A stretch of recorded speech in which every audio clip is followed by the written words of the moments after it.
You started your online business because you wanted to help people. You had gifts, you had skills, you had talents, you had a modality that you knew would really help transform the lives of the people that you wanted to serve. You wanted to make a difference. But then the realities of marketing your business and getting your work seen by more of the right people so that you can continue to do the work that you love felt very overwhelming because traditional marketing is hard for highly sensitive people. We get easily overwhelmed. We are easily overstimulated. So that's what I want to share with you in today's video is I want to give you 3 slow marketing strategies that are tried and true strategies that I think are the most essential things as a highly sensitive business owner or a creative or a holistic practitioner to focus on to really help you avoid hustling too hard in your business and burning out. So these strategies that I want to share with you in today's video are the slower, more quieter approach to growing your business, getting your work seen, and helping you become discovered by more of the right people without having to be online 24/7, without having to be in your business all of the time, or feeling like you need to be doing all of the things because so much of what's being shoved down our throats online is really centered around showing up more, doing more, putting out more content, when really that's not the answer.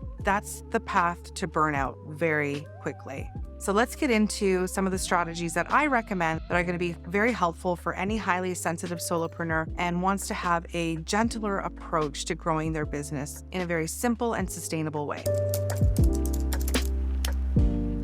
So the first slow marketing strategy that I think is like tried and true, this isn't going anywhere, is to focus on creating resonant content. This is the key philosophy that I follow in my business. I don't have the space or the energetic capacity to be in my business all of the time. I've got little kids, I'm an unschooling mom, I'm a full-time mom, so that really eats up the majority of my time. So when I show up, I really try to focus on creating content that I feel is going to help my audience feel seen, heard, and understood and meets them where they're at. Essentially helping them to solve a problem that they could be facing in their life or their business right now that offers them some new insights or a perspective shift to help them overcome a challenge and just reduce some of that friction that they might be feeling in their life. So often, mainstream marketing or a lot of the big name coaches and gurus are all about posting consistently online, and consistently often equates to constantly. Showing up every day, posting a reel, posting a carousel, doing shorts, doing daily shorts on YouTube, posting 2 or 3 times a week on YouTube to grow and monetize your channel,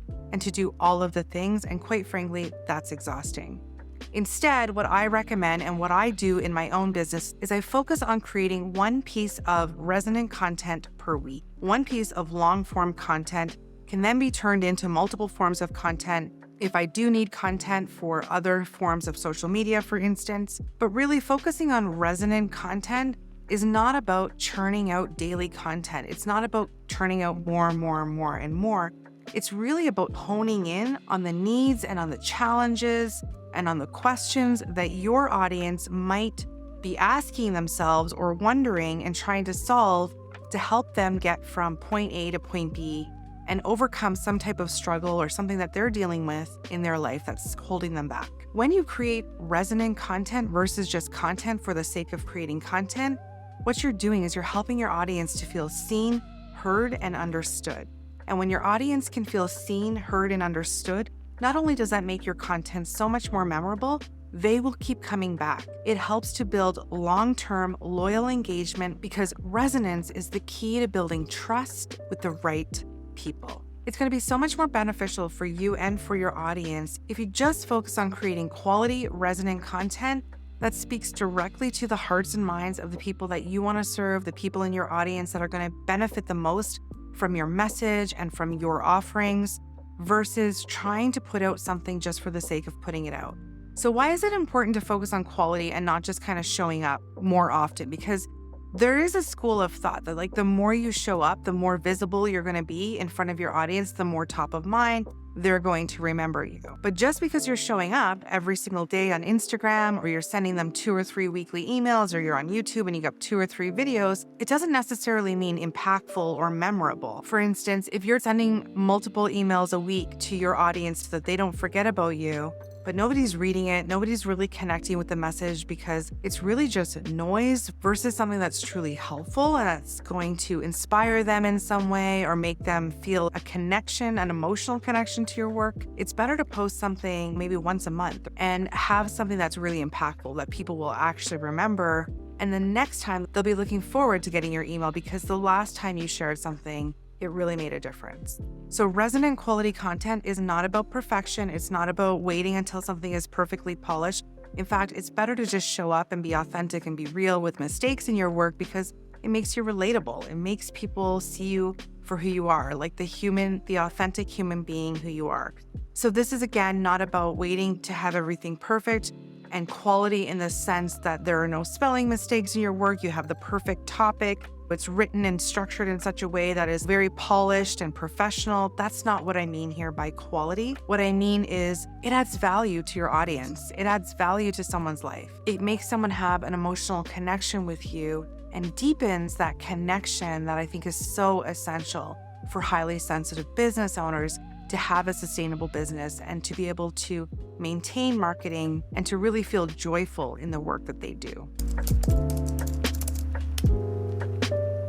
The next slow marketing strategy that I think is tried and true that isn't going anywhere is to share your story. This is all about storytelling, being a little vulnerable in your message and in your marketing. So many content creators that I know, or people, coaches and online business owners, there's a lot of talk right now about the use of AI and feeling really worried. Is AI going to take over my job? Will the content that I create even be relevant anymore? And here's the thing. Nobody can tell your story, not even AI.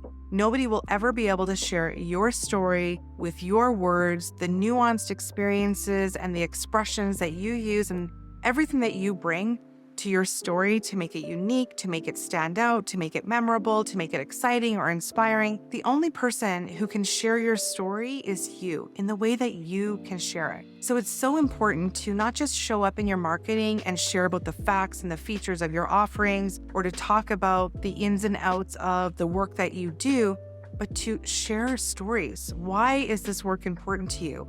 What made you create your business to begin with? Who's the person behind the lens? Why do you have this viewpoint? Where did this philosophy originate from? What led you to the place that you're at now? Share the struggles, share where you've had challenges, share your mistakes. It's okay to be vulnerable. And being vulnerable doesn't mean like spilling your guts on your life story and talking about people and sharing intimate details that would be hurtful to somebody else. When I share in my content, I like to be vulnerable. I like to soften myself a little to be able to let people see that I was once where you were. I've struggled with this too. Or maybe I'm still struggling with this, but I'm just maybe 2 or 3 steps ahead so that people can know that I'm a relatable person, I'm a human being, they can do what I've done. They can overcome X, Y, or Z challenge just as I've done. Vulnerability and storytelling is really what helps to deepen the connection. Resonant content helps to connect with your audience and get on the same page. Adding in story is where you really make the emotional connection with your audience. This is where your audience can really get to know, like, and trust you. This is where they can start to really feel and sense who you are as a person. And this is where the long-term loyal engagement really gets taken to a new level. Most people think, I'm kind of a shy person or I'm a private person. I am too. I'm not going to share intimate details that involve other people or that were really personal to me unless I've overcome that and I have some space in between to really focus on just the lessons and the learnings, but I can still do it from a very vulnerable place that makes me a relatable, authentic human being to my audience because that's what people want.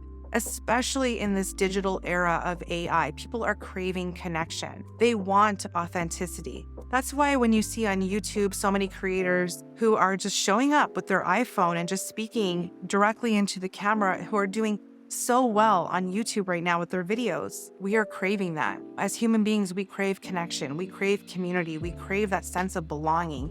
So being able to share your story with somebody creates a space where they feel a part of something. They can see themselves in your story. It's such a beautiful way to express yourself this way in your marketing. Sharing your story is what's really going to make you unique to your audience.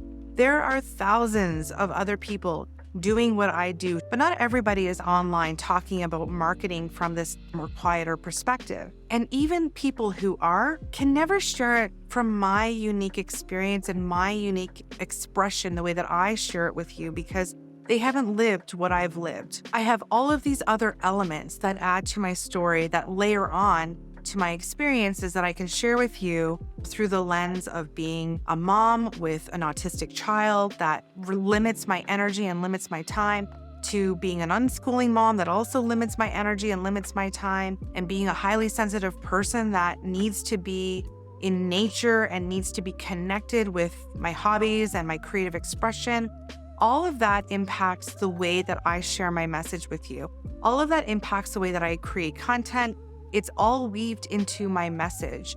And if you're somebody who relates to that and connect with that, you're most likely going to stick around and stay with me and comment on the content that I create and share about your personal experiences, because we all like to feel part of something. And sharing your story and being vulnerable helps cut through all of the noise of everybody else doing the exact same thing that you're doing, because I know that's probably a concern you have. Why show up, do this work when there's 100 other people doing the same thing, or 1,000 other people doing the same work that I do? Your story is going to cut through all of that noise, and it's going to help you connect with your people on a heart, soul, and human level. And it's going to make them continue to come back and engage with you for the long term. And that's what we want. We want to be building long-term, loyal engagements rather than just putting out content. People drop off and come and go all of the time. That isn't a sustainable way to grow a business. So the next time you sit down to create a piece of content, ask yourself, what's something that I can share here that's going to help my audience connect with me a little bit more deeply? Maybe it's sharing a story about the time you helped a client overcome a specific problem in their business and what that looked like. Maybe it's you sharing about an experience that you had that would be something that your audience is struggling with now,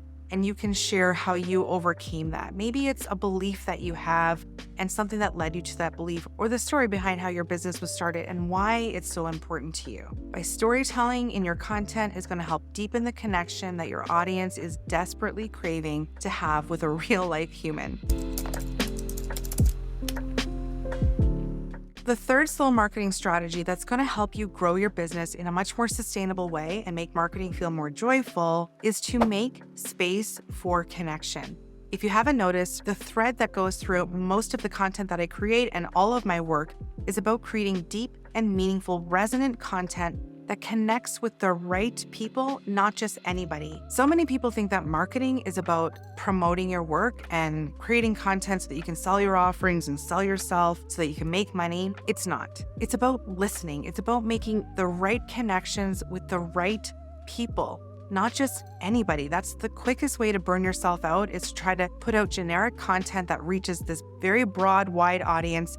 And nobody really cares about your message. Nobody's truly connecting with what it is that you have to say because they're not feeling it on a heart and soul level. One of the best skills you can have to market your offerings is to listen to your audience. Listen to what it is that they want, what it is that they need. What are people saying? What are they commenting on? What types of messages are they sending to your DMs or sending you emails about? How can you create content or nurture your audience in a way that supports what they need, in a way that supports where they are now? Rather than focusing on growing this massive audience and trying to get your audience to grow and to scale up to 10,000 people on your email list so that you have more people to sell to, focus on nurturing your audience and creating a space of connection so that when you do promote an offering, you have some highly engaged people who are genuinely interested in what it is you have to sell. Let me know in the comments below. Do you think it's better to have an audience of 100 highly engaged people who totally resonate with your message, who feel seen, heard, and understood, like you get them, like you can actually help them solve a problem, versus an audience of 10,000 people who have no connection to your work? That's why it's so important to focus on the audience that you have now. Whether it's an audience of 1, 10, or 1,000 people, nurture the people that you have in your audience now. Take care of them. Reply to their comments. Reply to their emails when they want to tell you that something you've shared really struck a chord with them. Ask them questions. Do market research with them to find out where they're at and what you can create that's going to make their lives easier or better in some way. What do they want to see more of from you? Start a focus group or create an intimate coaching group of like 6 to 8 people where you can all get together and really get to know one another and connect with each other on a deeper heart and soul level. People don't want to feel like they've been marketed to. They want to belong. They want to be a part of something. When you prioritize connection in your marketing, you will grow and attract an audience who values who you are, not just what you're offering. To me, that's the key to having a joyful, purposeful business where you have a deep and meaningful connection with the people that you want to serve. If you want to deepen the space for connection for your audience, pick one day out of the week or put an hour in your schedule where you can reply to comments, engage with your audience online, check in with a client and see how they're doing, maybe set up a live workshop where you can connect with the people who are in your audience. What are other ways that you can make space for connection? How can you create quality content rather than trying to be everywhere all of the time in all of the platforms and doing all of the things? Choose one place where you feel really connected. Where do you feel joyful to show up online? Where do you feel called to really express yourself in a very authentic way? Then come up with a rhythm that's going to feel sustainable for you so that you're not burning yourself out. If you haven't noticed, slow marketing is not about doing more. It's about doing less with intention. By focusing on creating resonant content, sharing more of your story, and making space to connect with your audience in a deep and meaningful way, you're creating a foundation to grow your business simply, sustainably, and in a way that not only aligns with who you are, but aligns with what you value and the energy and time you have to do this work. So let me know in the comments, what's a slow marketing strategy that you're excited to try? And if there are others that I haven't mentioned here, please share with us in the comments so we can learn and grow together. If you would like more tips on growing a soulful, intentional business, hit subscribe and don't forget to watch the next video. Thank you so much for tuning in, and I will see you again next time.